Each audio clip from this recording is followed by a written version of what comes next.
In this video, I'm going to show you how to download Brawl Stars on your PC. Just watch and follow this video till the end. So open your Google Chrome browser or any browser that you have on your PC and search for bluestacks.com.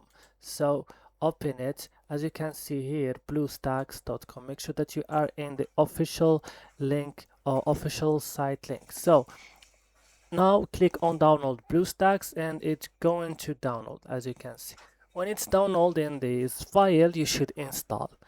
After installing your BlueStacks, it's going to launch here on your home screen, and then open it. And right now, after open it, you have to go to the search bar and search for Brawl Stars. As you can see, there is no result found, so BlueStacks give me another option to search in Google Play. Click search in Google Play and you have to sign in. After signing and creating an account on Google Play, you will find right now Brawl Stars. Click on install and right now it's installing, guys. And after this, you can play Brawl Stars in your PC. So I hope, guys, this video was useful. Don't forget to like and subscribe, and bye.